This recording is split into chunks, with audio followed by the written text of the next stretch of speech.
બોલવાડી અંબે જય જય અંબે. તો છે જય જલિયા કેમ્પ જે રતનપુર અને દાતા વચ્ચે આવેલો છે. આ કેમ્પ અમે 2 વાગે પૂરો કર્યો. એના પછી મેં આ વિડીયો શૂટ કર્યો. તો પછી અમે લોકો આ કેમ્પની અંદર આરામ કરવા બેઠા અને કરી ભાગ એક અપલોડ કરવાના ચક્કરમાં થઈ ગયું અંધારું અને કેમેરા લઈ ગઈ. તો અહીંયાથી આગળનો વિડીયો શૂટ હું કરી શક્યો નથી કારણ કે 15% બેટરી બચી હતી આપણા કેમેરાની. પહોંચીને કર્યું છે જેથી અમે આપને ત્રિશુળિયા ઘાટની અમારી જર્ની નથી દેખાડી શક્યા. પણ આવતીકાલે ફરીથી અમે અંબાજી જવાના છીએ અને ત્રિશુળિયા ઘાટની જર્ની તમારા માટે ફરીથી અમે શૂટ કરીશું અને આપને ત્રિશુળિયા ઘાટની જર્ની દેખાડીશું.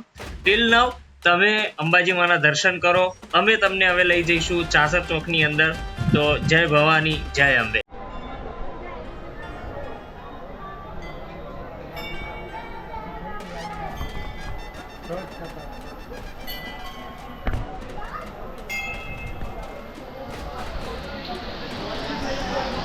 બોલ મારી અંબે જય જય અંબે.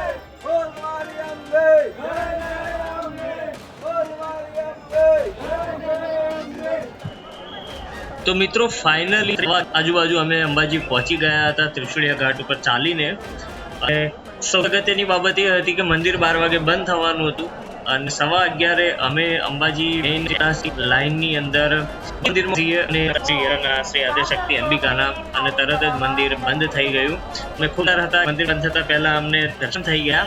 અને બીજી એક અગત્યની વાત મિત્રો કે થાક લાગે છે. ત્રિશુળિયા ઘાટો એ સૌથી કઠિન પરીક્ષા છે છે પણ એકવાર ત્રિશુળિયા ઘાટો સક્સેસફુલી તમે અંબાજી જ્યારે જીવત આદિ માતા અંબાજીના પ્રાંગણમાં તમે તમારું મૂકશો તમારો તમામ થાક દૂર થઈ જશે. તમારા દુખાવા પણ દૂર થઈ જાય છે. મિત્રો એક અનેરો આનંદ મળે છે આની અંદર. હું તો વર્ષોથી અને આપ સર્વ પણ અંબાજીના મહામેળાને જેટલો બની શકે એટલો સારી રીતે આપની સમક્ષ રજૂ કરાવી શકું. ત્રિશુળિયા ઘાટના ફૂટેજ માટે હું આપની માફી માંગુ છું. પણ આવતીકાલે હું ફરીથી જઈશ અને સ્પેશિયલ ત્રિશુળિયા ઘાટ બનાવીશ મિત્રો અને એના ચેનલની અંદર અપલોડ કરીશું.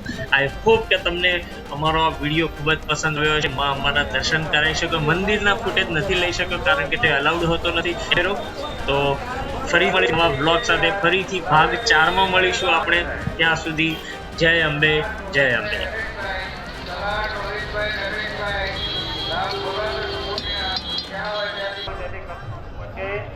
વિજયભાઈ તમારી રાહ જોઈ રહ્યા છે.